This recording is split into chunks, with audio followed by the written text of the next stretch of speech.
Good morning, distinguished guests, members of the faculty, and our esteemed attendees.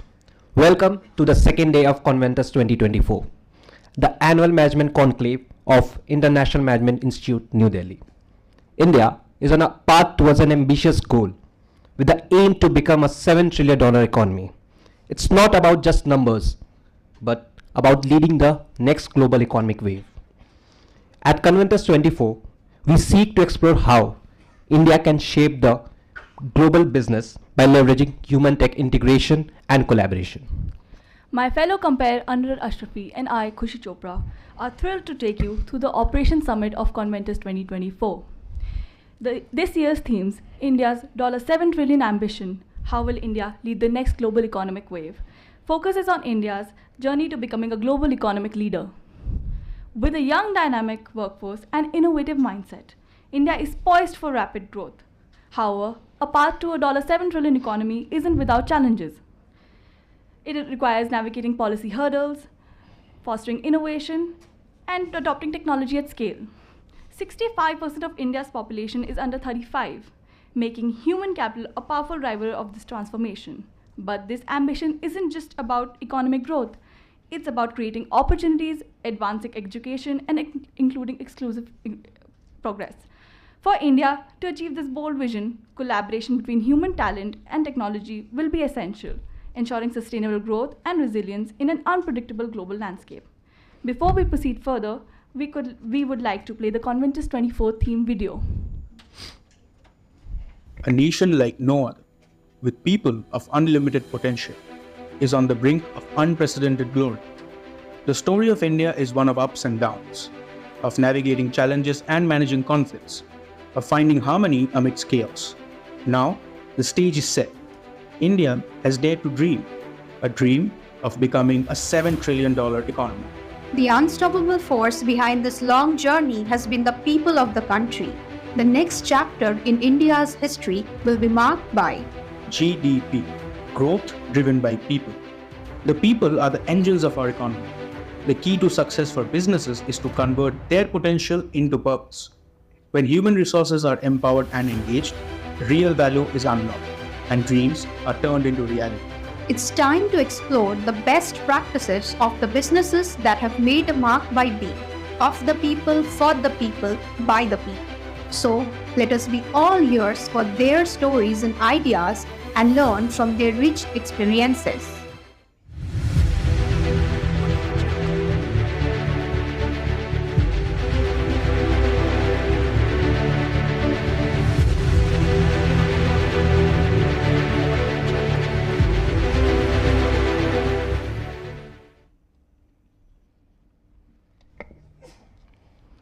So, before we begin with the discussions, we would like to introduce our esteemed panelists, and I request Professor Harish Rao to welcome our panelists with a token of gratitude. Please join us in welcoming our distinguished panelist, Mr. Prithviraj Dasgupta, a TEDx speaker and a first-generation entrepreneur, having co-founded Autiva Reality and Developers Private Limited in 2012. Prior to that, he was managing director and business leader with a GE vehicle and equipment leasing. He worked in Canada, USA, and India in cross-functional roles spanning sales, operational management, business development, and business leadership with reputed global MNCs such as GE Capital, EXL Service, and Philips Lighting. He is an alumnus of IMI New Delhi and has been awarded IMI's prestigious Distinguished Award in 2022. We're truly honored to welcome back our very own IMI alumnus.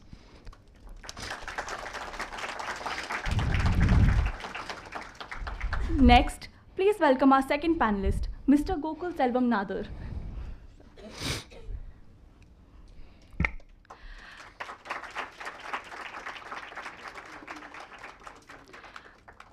A visionary leader with extensive experience across diverse domains. Sir, including enterprise application management, risk compliance, and analytics program and management.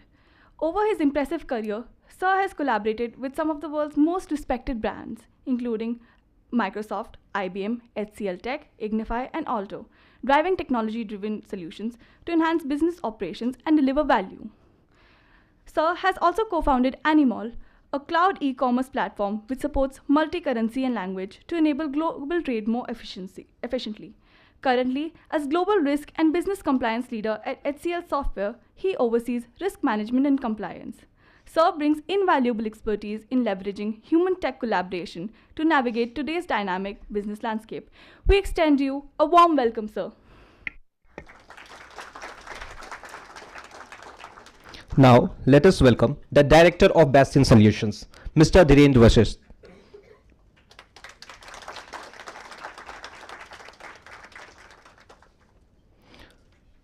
Sir leads a range of cutting-edge initiatives in product and program management.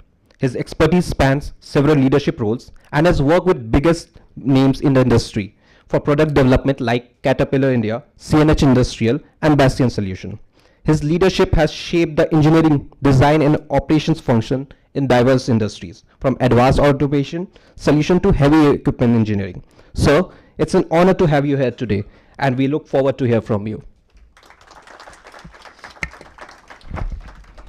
Next, we are honored to welcome Mr. Sandeep Chopra, an experienced operations leader with 34 plus years of experience.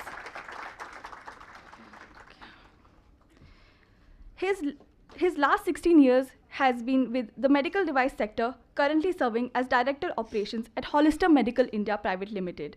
Before joining Hollister Medical India, Sir gained invaluable experiences with MNCs like Procter & Gamble and Hitachi. This background has equipped him with expertise to lead and improve operations in complex manufacturing settings. Sir brings a robust portfolio of expertise in operations management, quality assurance, strategic sourcing, and labor relations, with a foundation in production and engineering and a postgraduate diploma from MDI Gurgaon. We welcome you, sir. Now, we are pleased to welcome our fifth panelist, Mr. Mayank Poddar.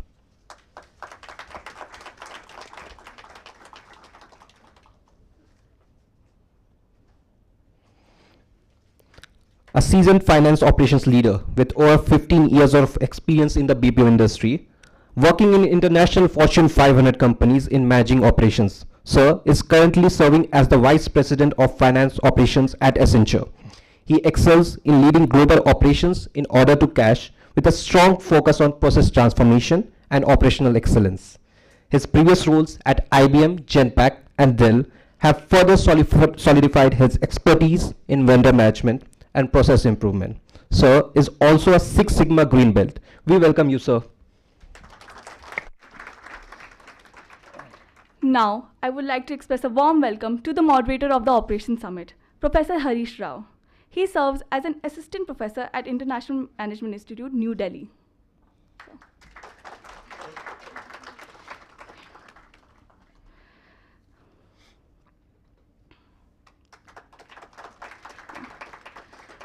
Sir has been an integral part of IMI for over 8 years, bringing his vast experiences with a PhD in operations management and operations research from IIM Ahmedabad.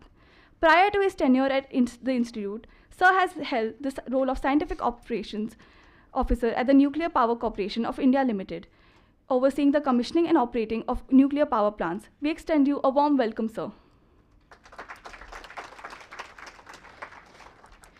Our theme for the Operations Summit focuses on the power of collaboration, unlocking growth through human and tech integration. India's journey to becoming a $7 trillion economy depends on successfully handling an unpredictable world. While new technologies like AI, IoT, robotics will play an important role, the real focus of Industry 5.0 is on combining these innovations with human skills. Instead of replacing people, these technologies are designed to work alongside them, making operations quicker and more effective.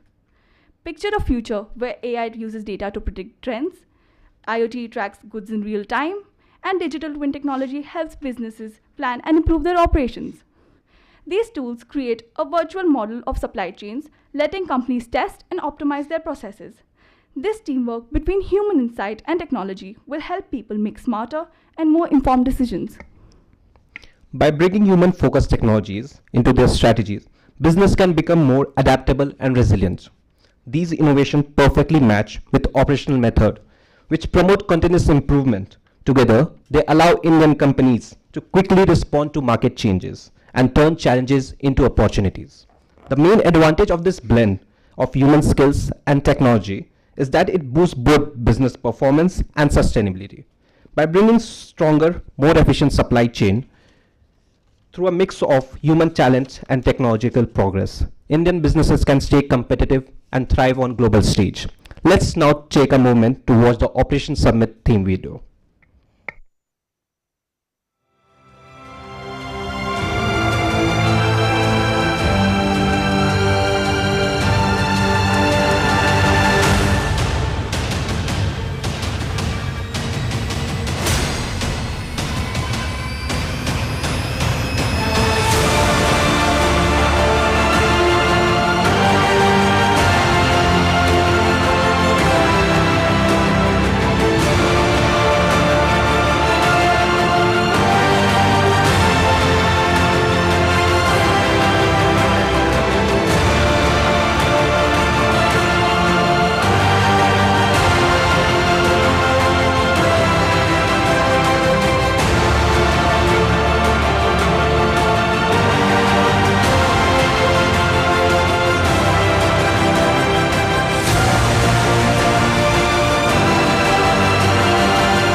Now, we request Professor Harish Rao, the moderator of this session, to take over the proceedings. Over to you, sir. Hello. Hi. Thank you all for being here for this summit here. We have 5 esteemed panelists with us. So I shall take less time and I shall help you understand more about operations and how this particular economic growth is going to be driven by India from the panelists themselves. So we have been hearing about China plus one strategies from different firms as well. Over a period of time, we have tried to create or understand more about how India can be a part of manufacturing, of growth as such. It has not really transpired on field as of now, but we have some hopes going around. So what I would like to start with is each of the panelists can tell us how is India equipped in terms of operations in leading the next particular growth wave here, which we all expect. And more importantly, how operations itself is using the human and tech integration and in their particular field of operations. And since all of them have come from a very diverse background, within their own domains as well, they can actually go back to the history as well and see how well has human tech integration changed from say 1990s when they are working from till now as well. I shall start with Mr. Prithviraj. Everybody can hear me? So first of all, I would like to thank IMI for inviting me to this panel, and thank you, Professor Harish. It's absolutely delightful to be, as an alumnus of this fantastic institution, it's delightful to be back in this campus where we spent 2 great years, and thrilled to be with my fellow 4 distinguished co-panelists. Now, as far as this subject is concerned, this is a subject that concerns all of us in more ways than one. If you look at this concept of human tech integration, it's been going on for a couple of 100 years now. I'd like to take you back to the first industrial revolution, where human and tech integration happened with steam power, water power, which was, I think, in the mid-1700s, 1760. 100 years later, the second industrial revolution, electricity, assembly line, factory manufacturing. Another 80, 90 years later, the third industrial revolution, which was computing systems, computers, nuclear power. Now, all these examples going back to 1700, 1800, 1900, 3 industrial revolutions where human and tech integration took place, India played a marginal role, if a minimal role. Now some say we are in the 4th industrial revolution, We are in the midst of it. We are in the center of it, which is basically cyber physical systems. And in this wave of industrial revolution, I think India is at front and center, leading it, driving it, shaping it in more ways than one. And this is where the future comes in. Defined in layman's term, this phase of human-tech integration, which some people call the fourth industrial revolution, essentially blurs the line, in my views, between the dimensions of digital, physical, and biological. Today you have smart manufacturing systems, smart production systems, smart supply chain systems, where you have smart machines, machines that communicate to each other, Internet of Things, machines that are self-monitoring. They analyze the problem, they report it, at times fix it. So that level of automation we are getting. We are seeing the emergence of artificial intelligence in our everyday life. If you go to a path lab, into a medical or a hospital, you're using AI to diagnose the imaging better. My industry in real estate, today you have architects who are using AI for design, wherein humans are keeping some level of creative control. You have productivity enhancements happening. You have workflow and workplace evolution happening, which will impact all of you as you look for jobs after you graduate, because the roles that are there today may not be there 7 years from now. And the roles that will be there 7 years from now, you don't have it today. So how do you prepare for it? How do you prepare for an environment where with this human tech integration, the future of jobs is changing, the scope of the workplace is changing. You see a lot of instances of routine work getting automated, new work, new specializations getting created. You see instances of certain streams becoming redundant. So all of this is happening real time. And how do you process it? And how do you process it as an MBA graduate? And as you come out of it, where does that poise you, and where does that stand you in terms of how to go about it? And in all these opportunities, I think there are some challenges as well. And those challenges are around the whole human element. To what extent, are we looking at AI to replace human control or augment it? The view should be to augment it. What about ethical and privacy? What about the challenges around learning curve implementation that happens? So lots of exciting things happening. As the compare said, 65% is under the age of 35, and I think about 50% is under the age of 25. It's a young country, technologically savvy, understands technology, and as we are playing a very key role in this generation of human tech integration, with AI, I think the future is absolutely bright. The best days are ahead of us, and there are lots and lots of things that can be done. Because at the end of the day, remember, we still maintain control over these systems. Sarish. Thank you, Mr. Prithviraj. Thank you, Mr. Prithviraj, for your insights here. Mr. Gokul, would you like to take up the question now?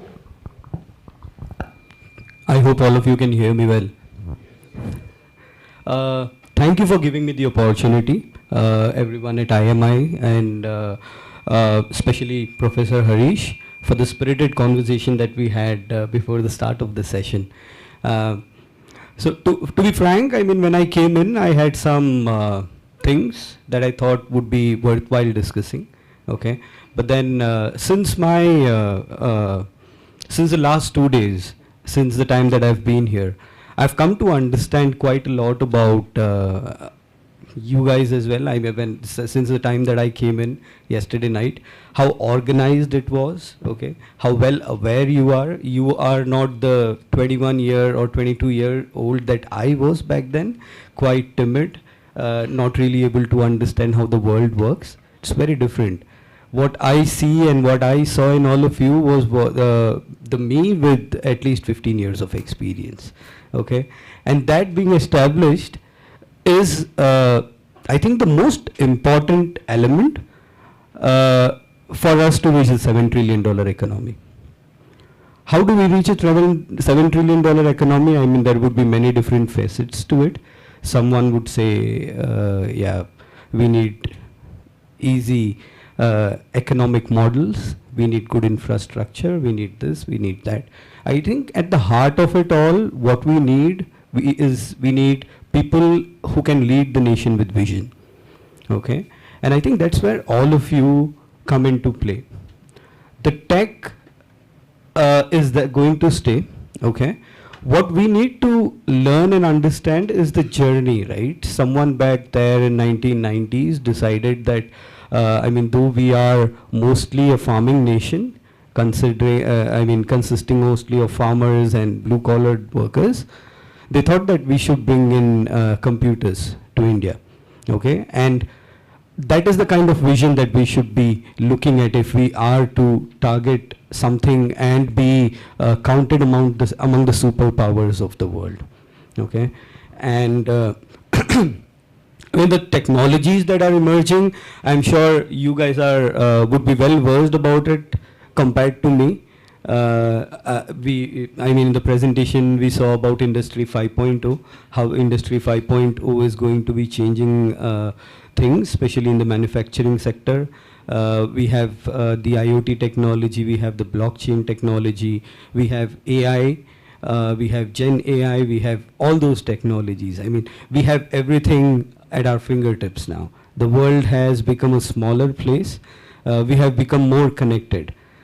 What is important is for us to understand how do we leverage all of this and work for the betterment of our country and for the betterment of each of us.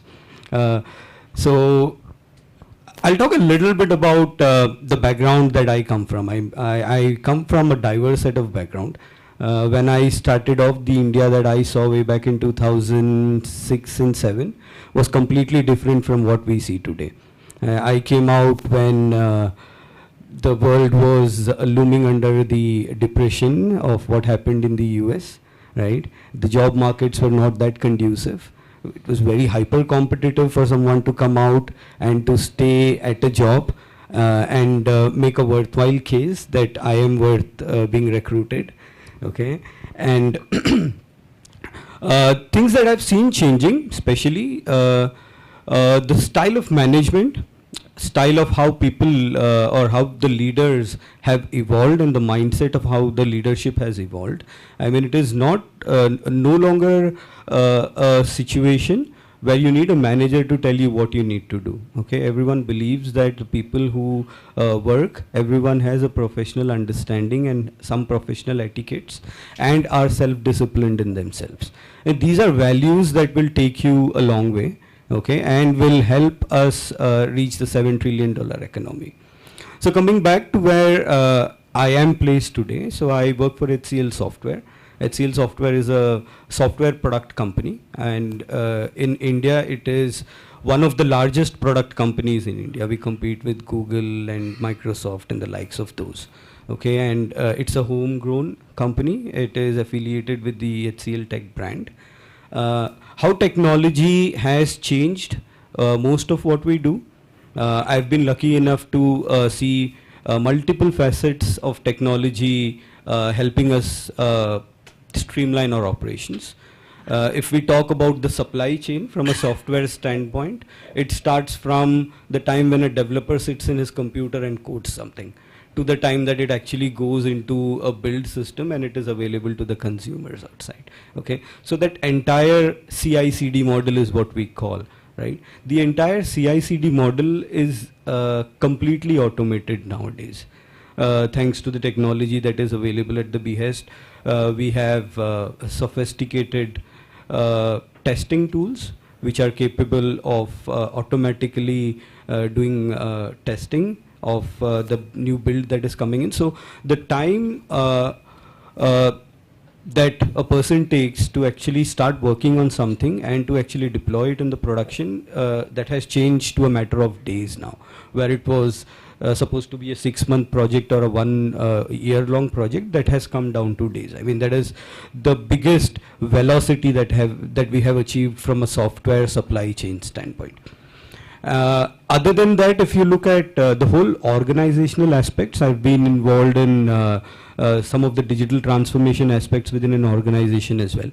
So the silos of information that used to be housed within specific departments, and that's no more the case with the business intelligence capability coming in with tools like Power BI and the data warehouses and all.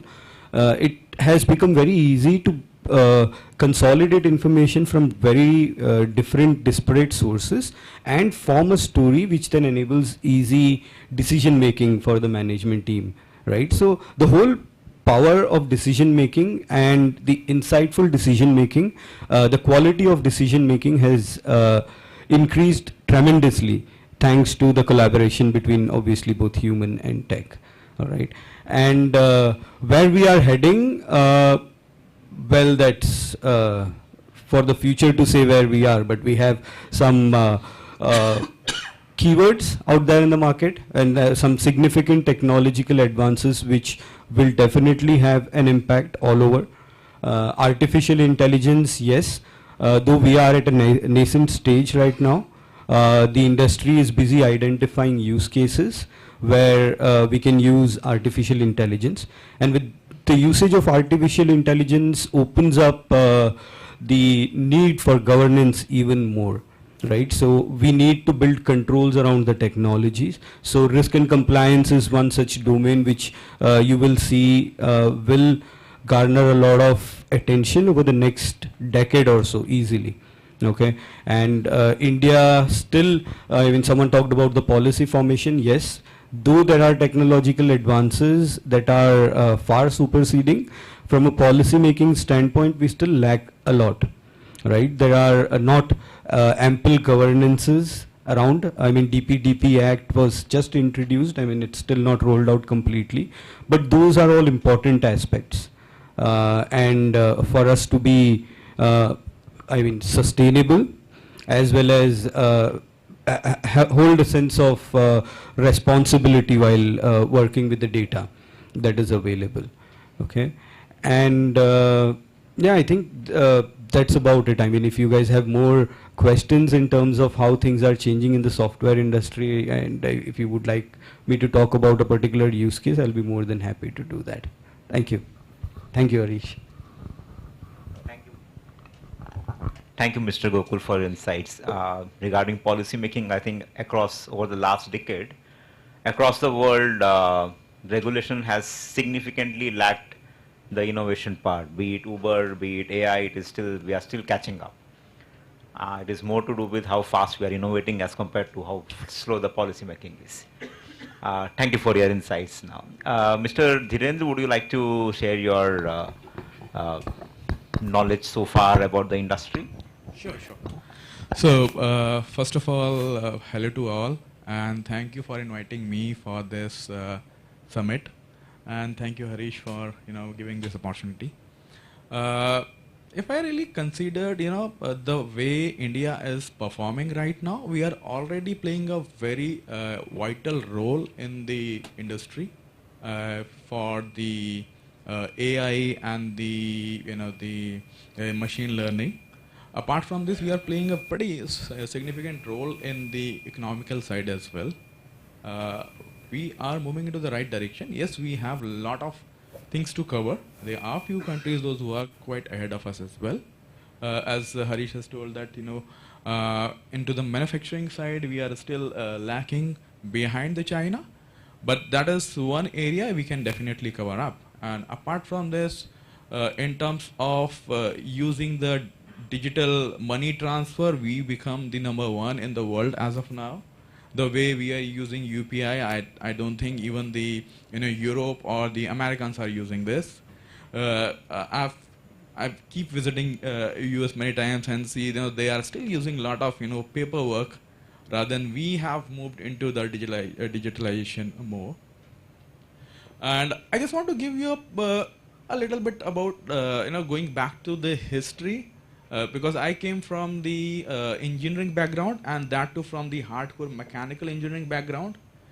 I remember when we used to, make our design with the drafters, and then slowly came the, AutoCAD softwares, and then 3D came, and all the work which we were doing, through our brains to find out what is the side view, what is the top view of a, isometric,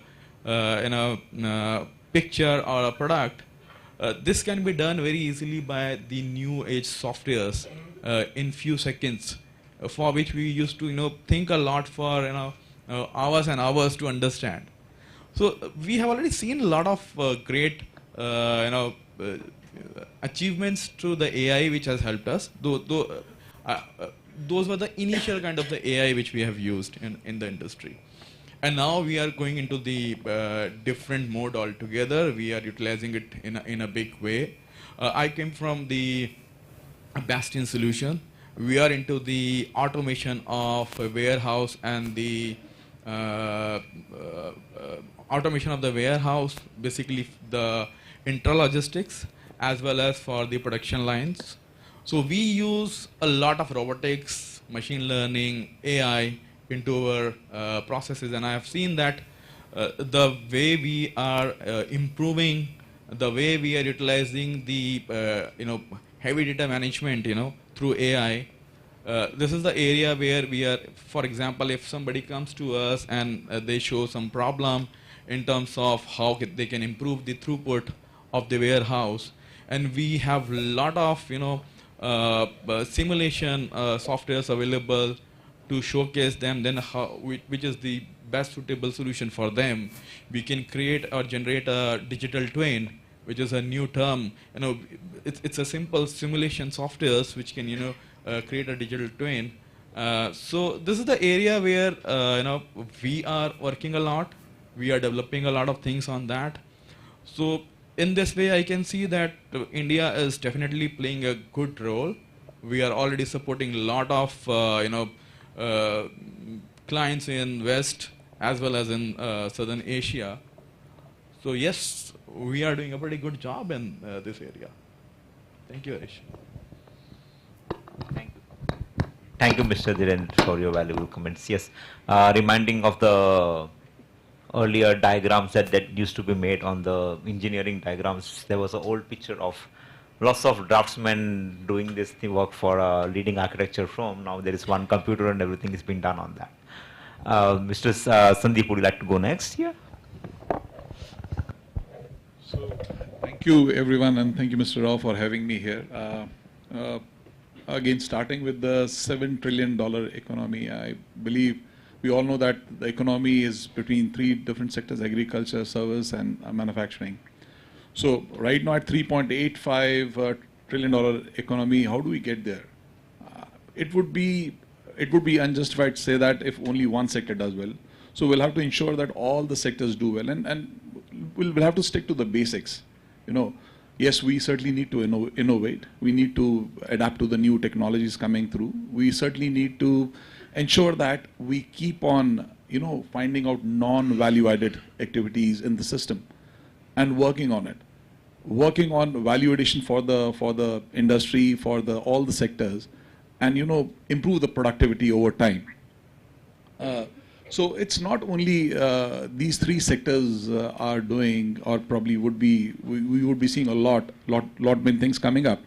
The government of India has done a wonderful job.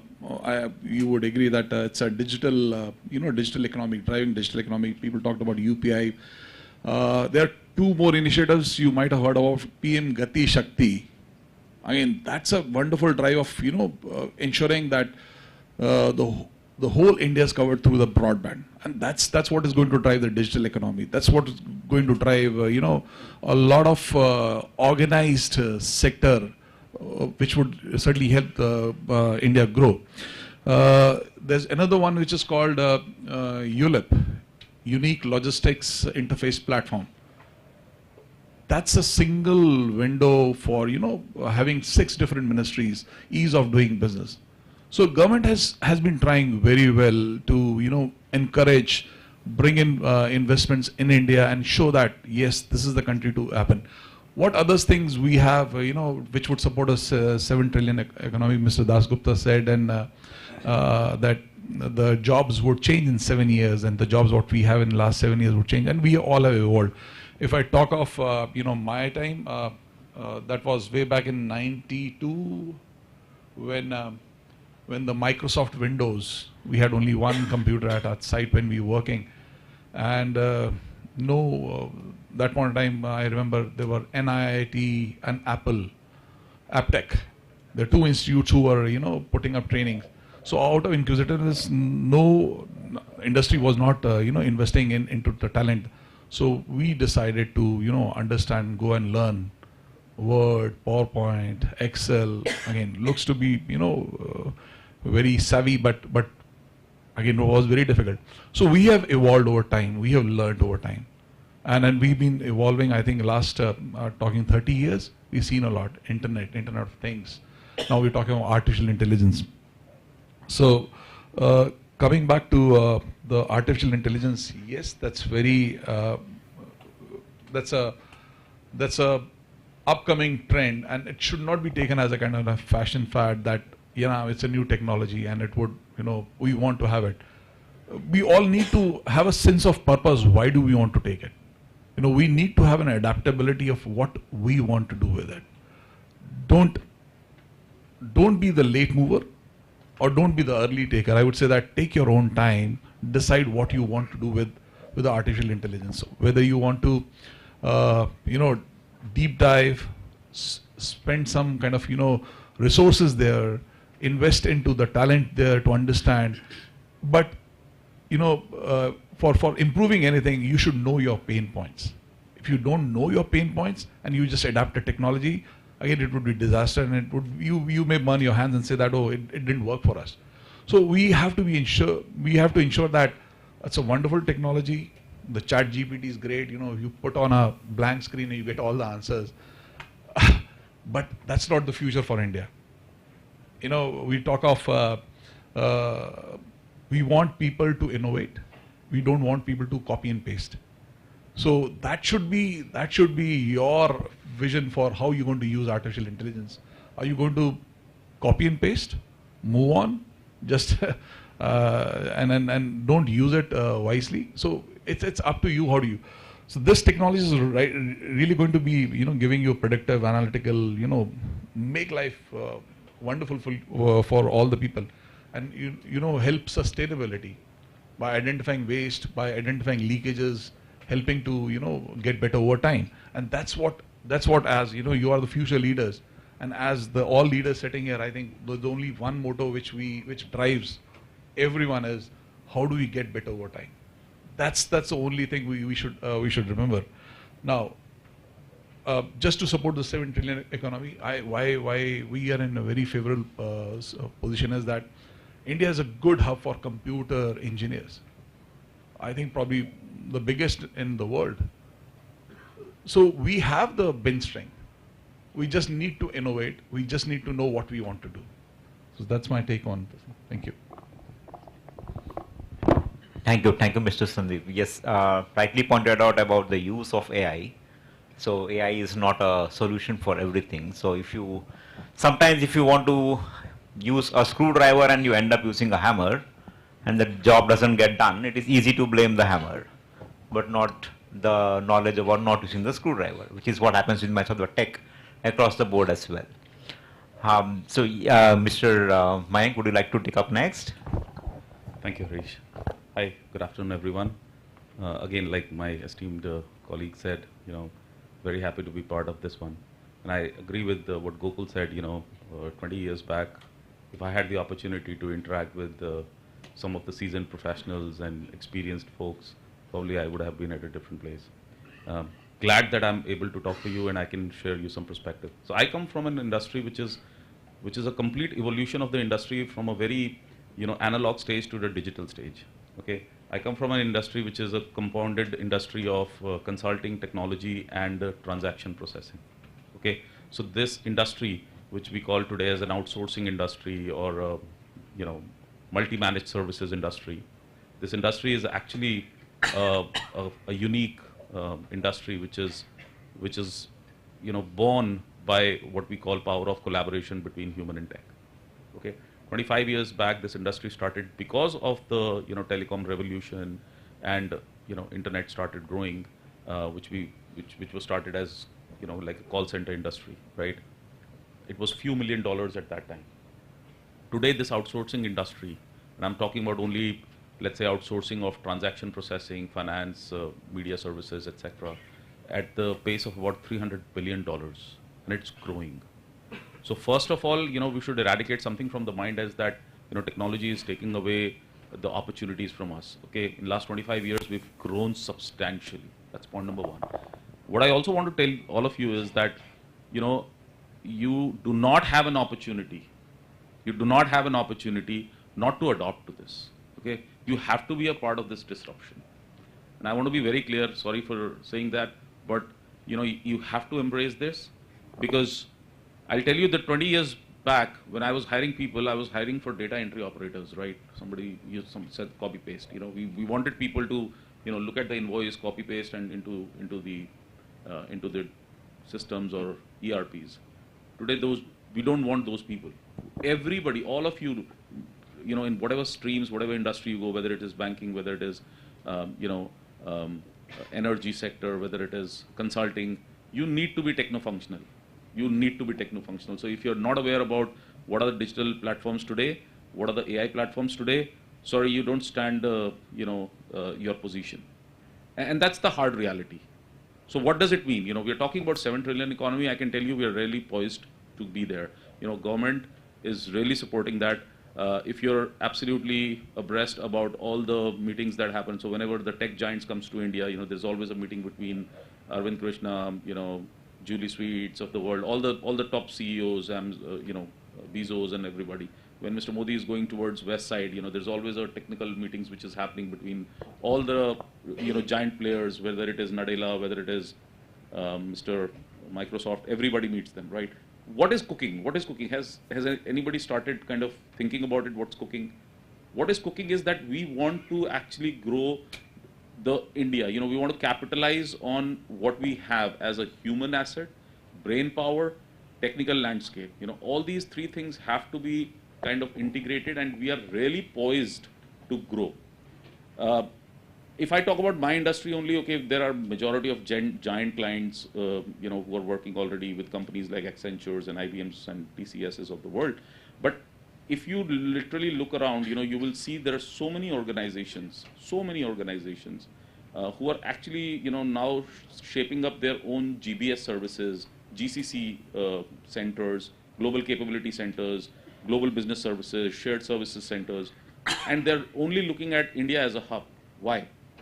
We are, exhausting some of our metro cities, which are, Mumbai, NCR, Bengaluru, right? Now there is a power which is going towards tier 2 and tier 3 cities, right? Cities like Dehradun, Indore, Ahmedabad, Jaipur, those are being explored.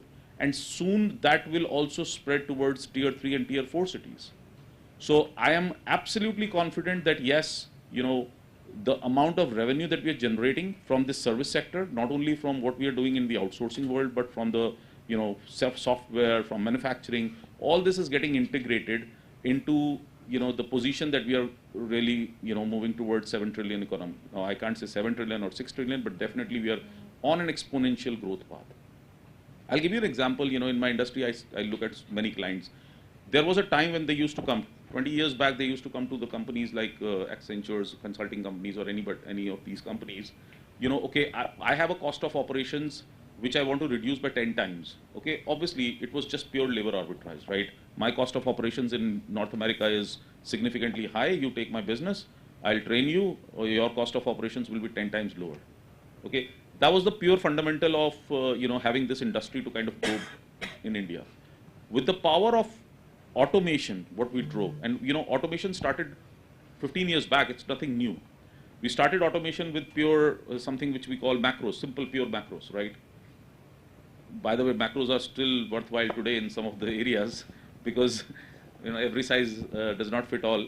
But macros started, and from macros we moved towards mini bots. From mini bots we moved towards robotics. From robotics, we moved towards AI. And from AI, we are now into the world of Gen AI, right? So it has continuously evolved. And we have case studies, we have use cases where we've applied those principles, we've applied those technologies, and we've generated power of productivity. So somebody who was actually doing data entry 20 years back, data entry is done by robotics today, not even Gen AI. We don't even need Gen AI. But what Gen AI is doing today, Gen AI is actually compounding the entire ecosystem, the knowledge base, and giving you contextual briefing about the topic that you need. So my take here is that this industry is really growing. Now, what is in for you, and that's something which is more important for you all to understand. As I said, one, be a part of this disruption, embrace this. Whether Gen AI is something which will give the solution to every problem, the answer may not be no. But Gen AI is going to create the next future applications. Now there is a lot of debate which is going between where to use this, how do we govern Gen AI, what kind of fundamentals do we need to use for deploying Gen AI, because this could be counterintuitive a lot of times. You're trying to solve a complex problem, it may get solved, it may not get solved. That's something which will happen. But is the world moving towards Gen AI? Yes, for sure. Are the governments and the top giants are investing into it? The answer is absolutely yes. Can it solve multiple problems? The answer is yes, right? So like sir said, you have to have right use cases, you have to have right problem statements to solve for those. But as you grow your careers, as you find yourself into the different streams of the world, this is one area which will never stop hounding you, okay? And today it's Gen AI, tomorrow something else will come up. So what I was telling you is that 20 years back, labor arbitrage was the first objective for every company to just reduce their cost of operations. Today that objective is gone. The objective is, how do I become more mature? Okay, how do I beat my competitor? My competitor's net worth is X million dollars. How do I beat him? Right? How do I generate more profits? How do I become more cognitive, predictive? How can I run my operations which are cheaper, smarter, and faster? How can I get everything on my tips, to make faster decision making?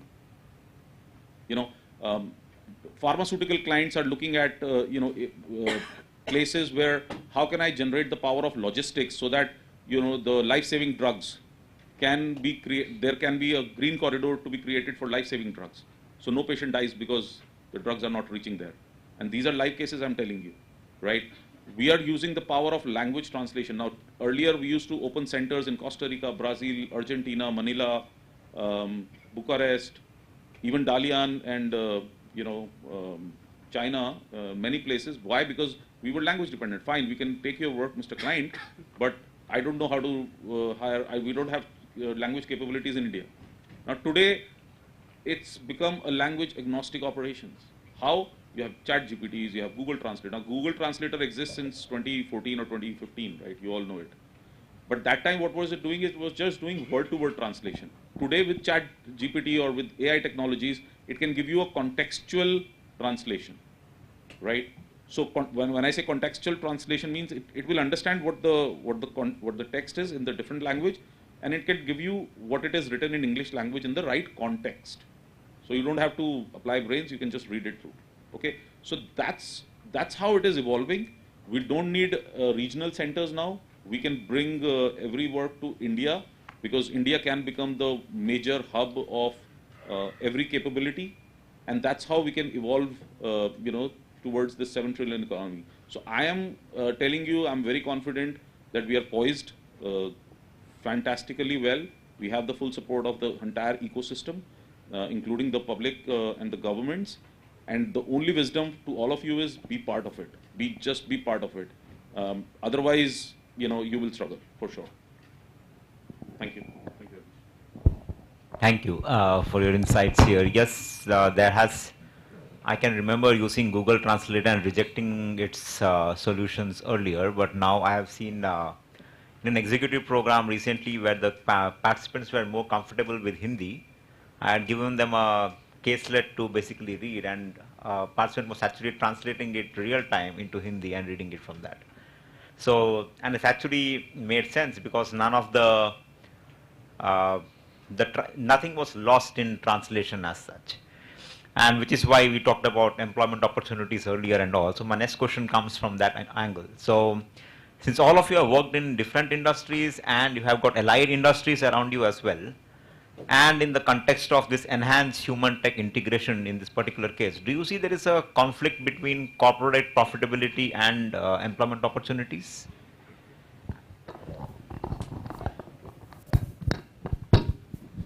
I think this is a pretty valid question, because a lot of time it comes that how it is going to impact the opportunities for the jobs in India, the way AI is coming up. But if I really see, AI is taking some of the jobs which are repetitive in work, but we are still doing a lot of jobs which are actually related to the where the human touch is required. Just a minute. As such, can we go just beyond AI and look at pure automation and anywhere tech integration? Sure. I think we are giving too much of value as of now to AI here. So I can take you to the because our job or the way we are working from the Bastion solution side, we are doing a lot of automation in the industry for the warehouses. Is it going to take the jobs for the operators a lot? No. They are actually giving a lot of other jobs which are earlier not available. So the repetitive work can be done by the machines, but to operate those machines, to operate those things, you still need a lot of skilled labor. So the job of the low skilled labor has moved to out of the scenarios, but a lot of new jobs have come in, which means the person who's going to lose a job is the guy, those who are not going to learn the new technology. As Mayank has already told this, that if you guys are going to learn the new technologies, you are going to actually get more jobs. The jobs have changed. The method of doing those jobs have changed, but actually everything has remained same. So I don't think it is going to impact a lot in terms of the jobs in the industry, though the low-end jobs which are unskilled labor job is going to reduce because of the repetitive work can be done by the automation, but other jobs are actually going to increase. I'd just like to add to that. I think the question you asked is a very valid question in terms of the conflict between profitability and employment. I think some of what the panelists have mentioned here already, that for instance in the first wave of globalization or outsourcing with GCCs and global capability centers where jobs came to India. Now why did those jobs come to India? Because the costs was high in their countries, home countries, and it was to drive profit. So the straight answer to your question is yes. So there is, at some level, if an organization has to drive productivity in order to improve profitability, it will do it. So the question, then the second question becomes, what do we do in that environment? Then in that environment, and to that point, I think Sir made a very good point, which is how do we skill ourselves, how do we train ourselves so that we stay relevant? Because if we feel that everything will be the same, it will not be the same. You will have to innovate. There are examples of how Nokia didn't innovate and rejected Android, or Yahoo rejected Google, or Kodak rejected digital cameras, and where are they today? So if you do not innovate, because if a company has to drive profitability, it will do it. So I want to add here, and I think excellent point. Imagine a world where there were like 10 banks in your city. One bank is computerized, other 9 are digital or non-digital. Can you survive? Can those 9 banks survive? No. I mean, it's a question of continuous journey to innovation and growing as an industry. Now, a lot of people talk about profitability. Yes, there is profitability because now you're able to do things faster, smarter, and more accurate. So profitability is bound to come. But what about the jobs? Now, jobs, as I said, it's the way industry is evolving, jobs are evolving. And you have to just be a part of that bandwagon, right? It's not that today you don't want to kind of adopt to a new technology, obviously you will not have jobs. Now, there will be industry. So I'll tell you a vicious circle. You simplify something for one client, you simplify something else for the other company. Okay, they're probably adopting to that technology. There will be 10 more who will come forward and want to adopt to that technology. So there will be a time where, you know, most of the organizations are into the same platform or into that advanced technology. Some will be ahead, some will be behind. But at some point there will be, the companies will move because they will capitalize on the profitability, they will capitalize on the, you know, next gen aspirations. So what will happen to the jobs? Obviously the jobs will also have to evolve, and it's always better that, you know, their employees and companies, a lot of companies do take time to invest in their employees, you know, to kind of build, you know, or strengthen their current knowledge base, skill base, and that's what is required to stay around. Okay, whatever industry sector. Okay, you just, I mean, even somebody who was a cabbie 20 years back has evolved significantly today using navigation systems and, you know, the electric vehicles and so on and so forth. So this thought, Harish, that profitability and jobs, I would say there's a direct correlation, and nothing is on the negative side of it. It is all on the positive side of it. You have to just think how you actually look at it. Just adding to what all the eminent panelists have mentioned, right? See, everything is evolving. It's not just the technology that is evolving. The technology is evolving. You and me are evolving. With you and me, the company structures are evolving, right? The mindset is evolving. Everything is evolving. So, profitability was considered as one of the primary functions before. But again, now companies are talking about triple bottom lines, right? It's not just about revenue recognition. It's about how you give back to the society in terms of CSR activities. How is your carbon footprint? What are you doing for your ESG? Right? So there are many avenues that have opened up for things that have, so initially when we were all busy doing mundane tasks, we have evolved, right? If someone would ask you to go and do a clerical job now, you would not be comfortable doing that because you yourself have evolved, right? So we'll let that be handled by the machines or the technology. We have evolved to complement innovation in our industries, and I think that is what most of the organizations are doing as well. There is a lot of attention within HR functions now to upskill people, right? And technology is going to be in a continuous flux of evolution. So it doesn't mean that if you are learning something today, it's going to secure your future for the next 10 to 15 years. It doesn't really happen that way. There's like disruptions happening every day, right? And profitability doesn't really mean retrenchment nowadays. It's just about realigning your objectives. And for us, at an individual level, again, it means realigning our capabilities to be able to achieve those objectives. Yeah. So I'll just add to it. You know, would take away the jobs. You know, there's a word in English which is called Ludit. It was created in 19th century when somebody said the automation is going to take away the jobs, and that's how this came up. But look back, has the technology in last 30, 40 years taken away jobs? I don't think so. It has added more jobs. It had added more skills. It had added more avenues.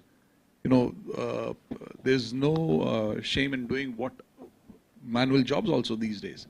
The industry is helping us to learn new skills. So jobs would not go. The society is doing better, the economy is doing better. So technology never takes away the jobs. The only thing is, the word is profitability. So profitability, in layman terms, we still look into what are the gross margins, then only we'll have a profitable business. But I think last few years, you've seen ample of examples where the disruptive marketing or disruptive innovation has changed profitability. Like Mr. Dasgupta had said, that Nokia did not change. You talk of Reliance Jio. overnight 6 months giving you free data, migrating all the people towards their network. So are they not profitable? So it's profitability is how you take it. You take it by gross margins or probably taking the footfall. So these two are different things. Yes, technology would never bring down the jobs. You will certainly have newer skills, newer requirements coming up, new avenues to take on industry or support the industry or support the economy, and profitability would keep on coming as we are innovating and growing.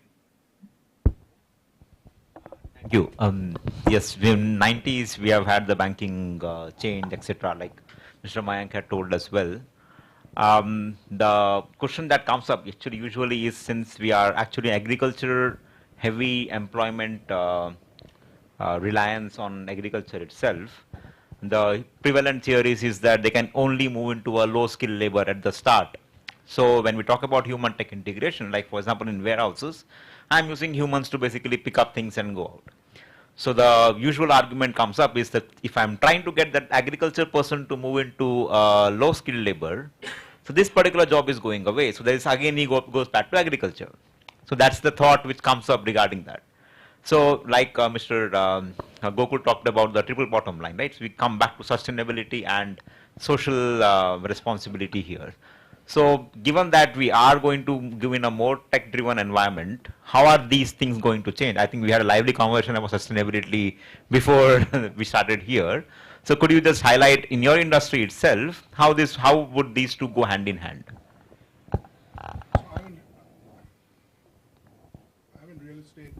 Can you hear me? So I'm in real estate right now. Now, as we look at the future of jobs, there are some jobs that technology will never eliminate.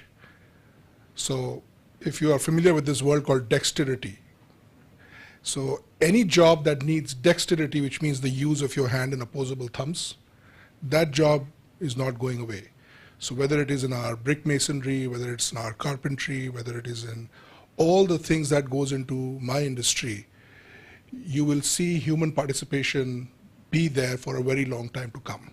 Secondly, in a country with 1.4 billion people like us, discussions that we are having in great forums like this and all the intellectual heft we bring to the table and all the conversations, a big part of the population, when you're talking of employment for them, growth for them, jobs for them, are in the skilled, semi-skilled and unskilled sector.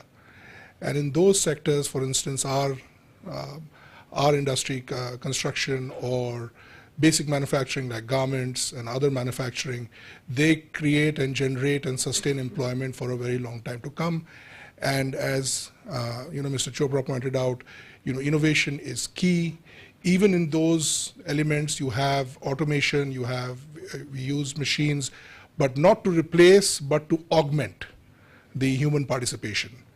So we will see, I think, that there are so many areas, Professor Harish, where technology is there, but there are elements of jobs, elements of employment that will stay for a very long time.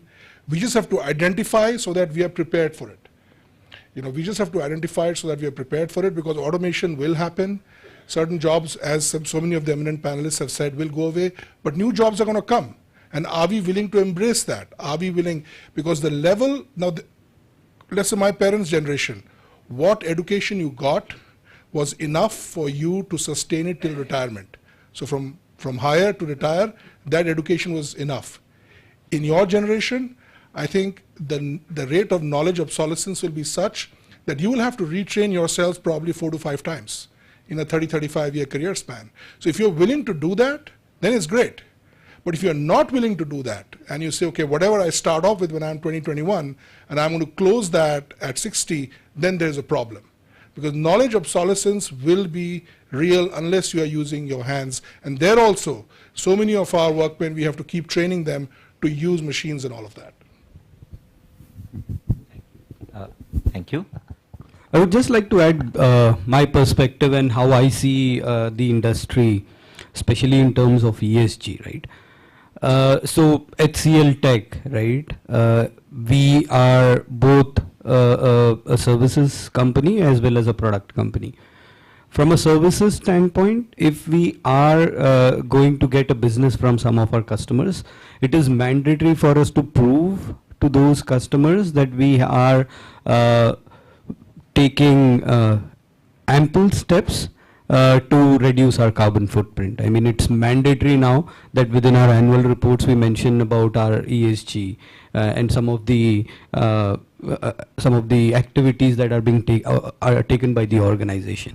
And even from a compliance standpoint, when we do our third-party audits, right, it's almost mandatory that as part of the third-party risk management, we have to check how the company is doing, because no company wants to be associated with a company which is lacking on those terms, right, which is not environmentally aware or is not really contributing. So like I said again, I mean, it's not about profitability anymore. You cannot go to an organization saying that, okay, I am a $2 billion organization. No one is really interested. Everyone would ask, okay, what are you taking for yourself to become that $2 billion organization? How are you giving back to the society? How have you ensured that you have taken ample steps? I mean, there's this thing that I saw on Facebook, I think, right? There's a professor from IIT.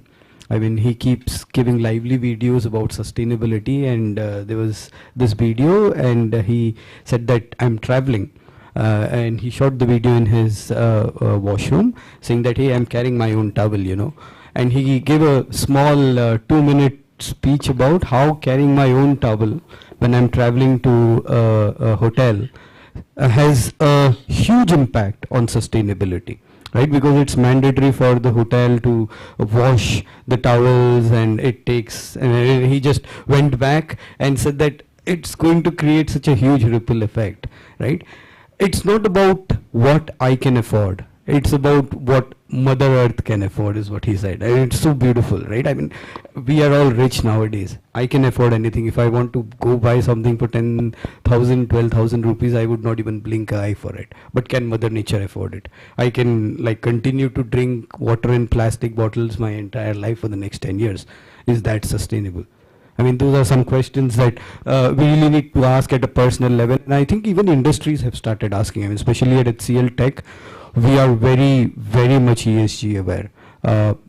At ground level, there are changes happening. I mean, simple things like changing the configuration of the taps in the washrooms. You don't see plastic bottles anymore for drinking. You just have steel glass.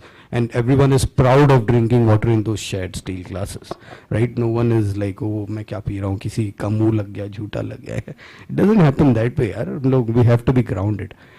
I mean, and that's how industries are evolving, okay? And I think with the tech aspect, and we were just having a lively conversation again today morning, and we were saying, okay, now ChatGPT, I mean, it's not about a technology being adopted at scale by everyone, and which basically goes on to say that this is a great technology. I mean, there are great inventions being used for specific use cases which are not in the public domain. That doesn't mean those innovations are not as savvy as a ChatGPT, for example.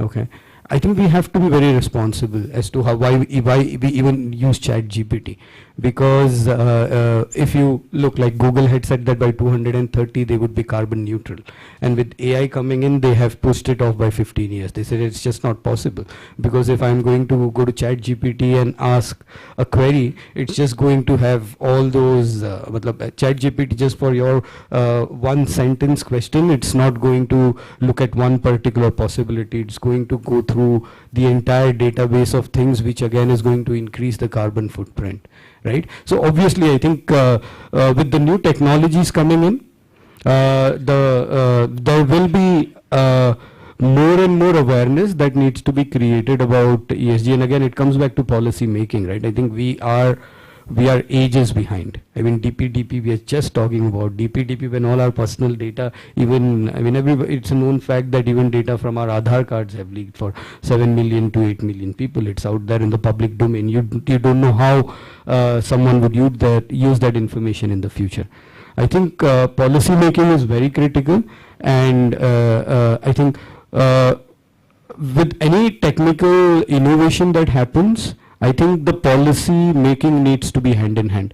It should not happen that something has been adopted at a large scale level and then the organization or the authorities are thinking about putting some governance structure around it. Thanks.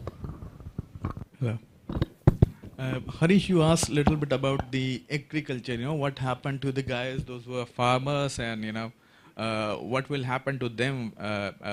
Do they need to go back to doing the same job? Let me tell you, because I came from the background where I worked a lot with the farmers because of my, working with the harvester technology and the tractor technology. Now the guys, those who want to go back to the farming, they also need to learn a lot about the technology. Because earlier we were doing a lot of things. We are using for the weeding, we are using a lot of weedicides and other thing, and by manually we were removing it. But now we have technology coming in. We have robots, those who can do it. And I've seen the way farmers have also learned these technologies so faster. Now they are using the tractors which are fully automated. They have all the geofencing, coming into they have the telematics, coming into, because I worked on those technologies, so I know. And these guys, those who learn this, they are so fast in grabbing this, because, these days the new generation which is coming up from the villages, from the farmers as well, they are also very tech savvy, When they know how to use a mobile, they can definitely use all the, technologies in the world which is available. Yes. We can go ahead before we open the floor for a Q&A. So, talking about the farmers being losing their jobs or probably moving away from the farming. Probably most of you would be aware of that there are industry which have been partnering with farmers to support them. The handicraft business or the even the farming, like ITC had done a wonderful job in putting up chopals where they would provide all the information regarding the new farming techniques and whatever is required to increase the produce. And same way Tata owning up the Banaras silk silk sari production. So there have been some initiatives, but yes, there are more required. On sustainability driven by government, you all know that the target is 50% renewable energy resources by 2030, and that's going great. As an industry, what we can do is we can start our reliance on solar energy wherever it is applicable. Like if I talk of we got a manufacturing plant in Haryana, and our 14% of our consumption is coming through renewable energy. Almost a megawatt of solar panels have been installed at our plant. Can we not do more? Yes, but we don't have the capacity to put the solar panels. That's a challenge. But yes, there are opportunities, and we're waiting for the solar parks to start supplying electricity, and we go 100% renewable. That's a good sustainable way of saving on resources. Apart from that, if you talk of on the environment side, what industry does is, if I talk of, is more of compliances, following all the compliances as per the regulations, or getting a kind of an ISO 14001 kind of certificate, which is a kind of a good amount of proof to get you a kind of a business from outside. Because some of the customers have started asking, are you compliant to ISO 14001 or not? So these are few things which we are doing, but I think there's a lot to be done. I think industry can play a vital role in skill development and going back to the roots and helping the agriculture economy to get the jobs back. I'll just make one quick point. Let's understand, the power of integrated mechanism in the industries. So Harish, to your point, I'll give you a classic example. There are industries, look at companies like Cargills and Unilevers of the world. What is technology doing? Technology is enabling them to be more accurate, faster, smarter, taking right decision, looking at right market penetrations. What is going back? Then it is cascading back to the demand. Now it is augmenting the demand. It is looking at customer behavior, giving them the opportunity to identify the products. And I'm talking about CPG products which are coming from the farmlands mostly. Okay. Now they're going and collaborating with the farmer community, that like Sandeep said. Okay. So what are they doing? Because they have to stay up in the market. They have to fulfill the demands. They have to keep their customer base. They need to go and partner with the farm community and try to kind of work with them, infuse technology even over there, upskill them, make them partners, so that there is kind of a relationship, hand-holding which is happening. So, it's like give and take approach between them. That's one. Classic example, and you guys would know about millets. 5 years back, nobody knew what millet is. We were never eating it, right? Probably our ancestors were eating it. Suddenly, government started promoting millets. There was, a lot of companies started following. Now there's a smart, fancy packaging coming of millets. Where are they coming from? It's coming exactly from the sector which was unskilled, no knowledge sector. Probably they were kind of throwing that produce earlier, which is now, they're able to sell to the market at a fancy price. And the companies are actually minting money. So this is how it is happening. So Harish, to your question, it is how you actually put across the opportunity. There is absolutely nothing that we could blame technology for. It's about how we utilize and embrace the power of the technology into the ecosystem. Thank you, Mr. Mayank. Now, yes, we can take any questions if the students may have.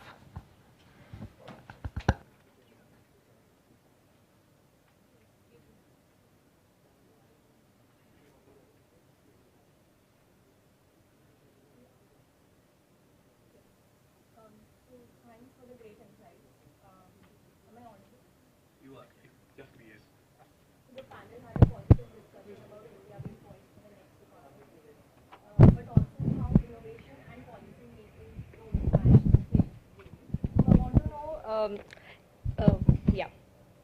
So is there a real need for stringent policies or regulations to grow faster and deliver more quality? I want to know what the organizations think about this, especially now we are talking about sustainability. So if at all, is there a need for stringent policies for ensuring more ESG compliance and sustainable practices? So what do organizations think? Talk about, some of the insights that I have, right? First of all, policy always has a negative connotation to it, but then it is not that way. Policy has a lot of positives as well, right? Policy making is important so that you have a clear-cut guidance as to how that technology is to be used. Okay, so that people don't go around using it for use cases which doesn't really make sense, and it might have a long, the disadvantages far outweigh the advantages. Okay, so hence policy making is important. We all need to understand that yes, policy is not always negative, it is positive as well. And implementation of the policy, compliance is what we say. So yes, that is important as well. And we definitely need to have some enforcement in place for us to grow responsibly, right? Growth at the expense of what is the questions that you as leaders need to ask yourself, right? Everyone grows, but how are you growing? What did you do to actually grow? Was that from an ethical standpoint, or was it just making use of anything and everything that you had at your disposal? I think just to build on that, a policy, could it be confused with regulation? Could it be confused with too much bureaucracy? Like if you go back, things move in cycles. If you go back 24 years, one of the problems, big corporate problems happened in the United States. And after that, you got Sarbanes-Oxley or SOX, that came with regulation and things like that. And then you end up saying it is curtailing something, it is curbing something, so you deregulate. And then something else happens, and then you get like Dodd-Frank in the US, and then again you re-regulate. So this whole cycle of regulation, deregulation, re-regulation, that continues. And it's a continuum, because absolutely, to Gokul's point, you need a proper framework, you need the discipline, you need the rigor, but it's a fine balance at what point you are maintaining the policy rigor and at what point it's becoming too bureaucratic, wherein it ends up stifling the very thing that it is supposed to nurture. I think to answer your question, yes, it should go hand in hand. Real situation in India, to be honest with you, some of the giant organizations or Fortune 100 organizations, and if I can talk about, let's say, to name a few, IBMs, HCL, TCS, Accentures of the world, they do have adherence to the compliances. They do have monitoring governance. They have internal bodies, who actually look at ethical implementation, compliances, sustainability, everything. Maybe government is working towards it, right? But it may not be as conducive at the moment. When we come down to some small-scale players, maybe the control is less. I think your point is valid. Otherwise, we wouldn't have so many cyber crimes and so many other issues, deepfake issues that we are having right now. But I'm sure government is working towards that. The policy is needed. Control and adherence is weak right now, as I can see. But yes, it should evolve. We are all learning. Governments are also learning. Organizations are also learning with what is happening, positive versus negative. So I'm sure there will be some practices to follow. So I'll just add to what Mayank said. Yes, again, policies are released with a very good intent to be progressive. Now, what happens is you hit bottlenecks, and how do you come across? I read it somewhere that literacy in 21st century would not be defined by education or by policy. It would be how fast you can learn, unlearn, and relearn. So that's what is happening in policy making. So there are very good initiatives. If you know, I talked about ULIP. There's a kind of an approval where you don't get it in 60 days. It is deemed to be approved. There are some regulatory bodies in India where you put up an application. If you don't hear back in 45 days, they have no right to reject it. So there are some positive intent to drive it into the right direction. But yes, you're right, there are bottlenecks, and we are still learning as a country. Thank you so much.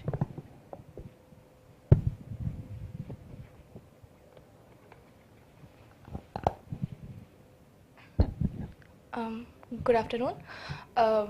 India is a vast country with a huge population and various literacy levels. And the opportunity exposure is not the same for everyone.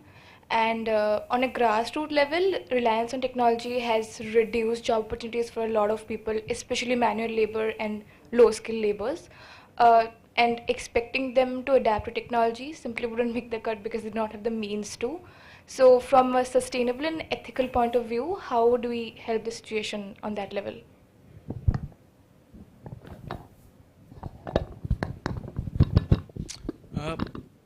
I think if you really see, our government is doing a lot of work in this because they know that the jobs for the the unskilled labor will go off, and there's a reason we have a lot of Skill India movement which is happening, and this is the area where our government is supporting a lot. So in any case, we need to develop this. There is no other option available, because the world is growing. At the time when we were considered as a the country of the snake charmers, now we have become the software savvy country. Okay, so yes, everybody has to work on it. There is no other options available for them, and government is supporting them a lot. There's a lot of support coming from the government side. See, when you say unskilled sector, okay, there's no sector which is unskilled at the moment. It took people just 7 to 8 years to adopt the smartphone technology. Okay, coding is free, available on YouTube's today, right? You can go and learn coding. You don't need to go into a VB classes, right? The companies who used to mint money by teaching codings to the people have actually shut down. Now, how we want to take it, like you said, Skill India, that's something which is happening. Now, there are jobs at every level, okay? Now, it's basically the mindset of the people, you know, how you actually elevate yourself.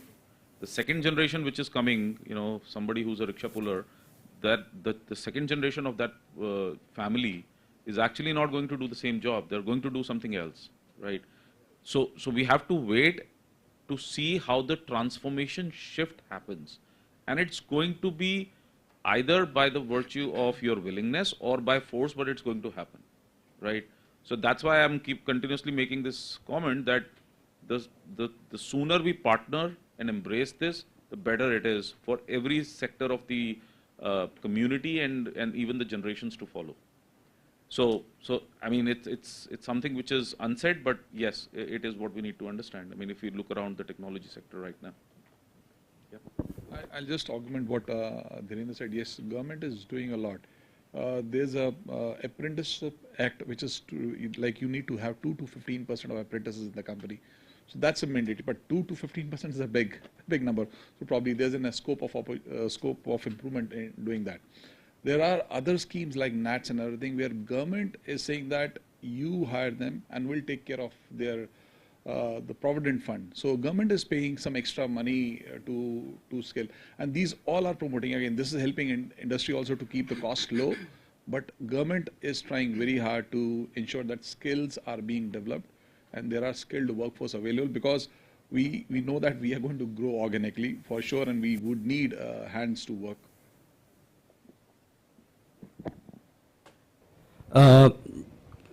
So we are not in an Ethiopian society, right? So we all agree to that. We have our own challenges, we have our own struggles, we have our own biases, which is the truth. At least we are on the right track, that we have identified that we have biases and we need to do something to rectify it. So you, I mean, you pick up any annual report, you'll see at least 2 or 3 page worth of literature on DEI, right? Diversity, equity, and inclusion. So bias is not everywhere, right? It's in the mindset. There's a lot of bias for female employees. You don't have a lot of female leaders. That needs to change. There's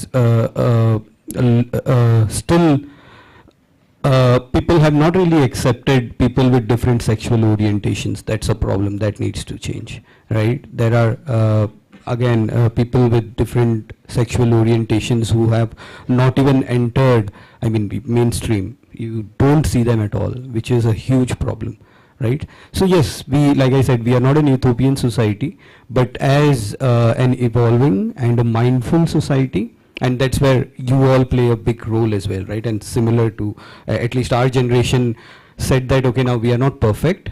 We know that we have shortcomings. We have put you on a path. You will have to take that forward too, right? And I think it will eventually, we will be in a good shape is what I hope and I genuinely pray for.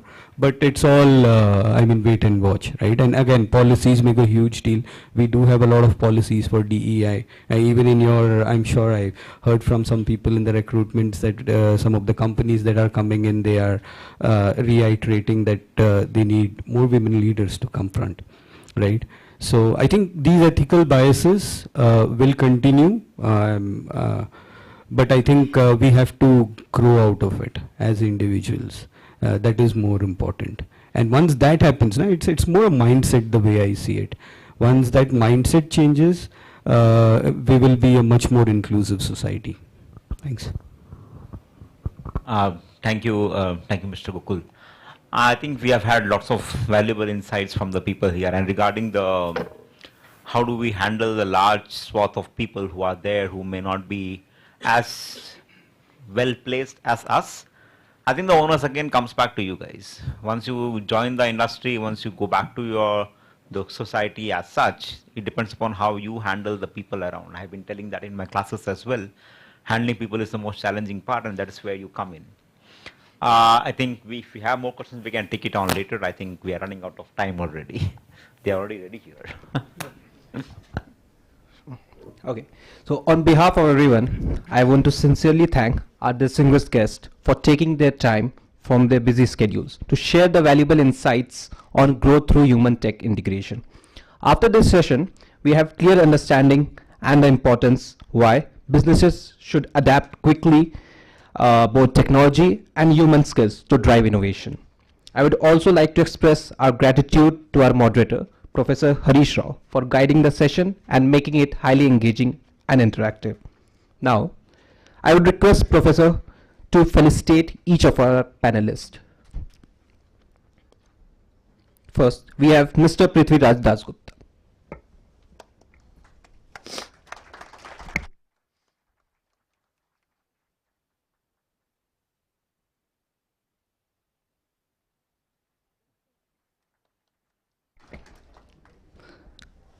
Mr. Gokul Selvam Nadar.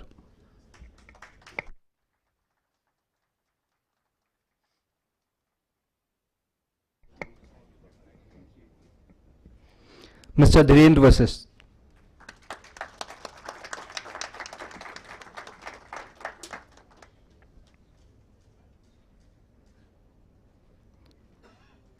Mr. Sandeep Chopra.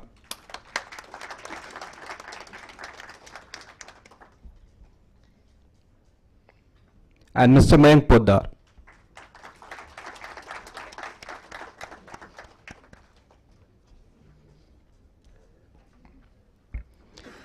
I would also like to take this opportunity to request our secretary, Ms. Khushbu Sharma, to felicitate our moderator, Professor Harish Rao, for gracing today's session with such depth and expertise.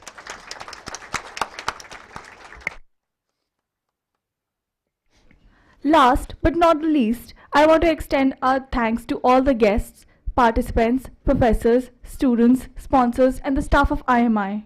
Your participation and enthusiasm has created a wonderful atmosphere of learning and collaboration, which will stay with us for a long time after this event. We would also like to thank our title sponsor, NHPC, a Navratan company.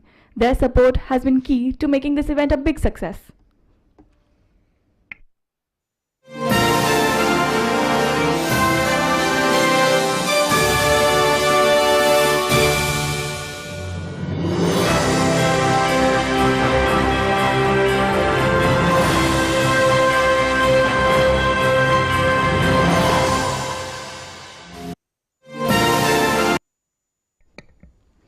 We are also honored to acknowledge UTI Mutual Funds as our investor education partner, Abros Play Big as sports shoe partner, Havish M Consulting as our sponsor, Piau as our sustainable hydration partner, RP Sanjeev Goenka Group as co-sponsor, AdSat as our event sponsor, Key Proposals and Phoenix Global as our sponsors, Business Standard as our media partner, PETA India as our animal welfare partner, Red FM 93.5 as our radio partner, Red On as our bath and kitchen partner, Decathlon as our athleisure partner, White Heaven as our entertainment partner, and Bank of Baroda as a summit sponsor. Our heartfelt gratitude goes to them. Finally, I would like to invite all the organizing members and the student council to join us on the stage for a group photograph.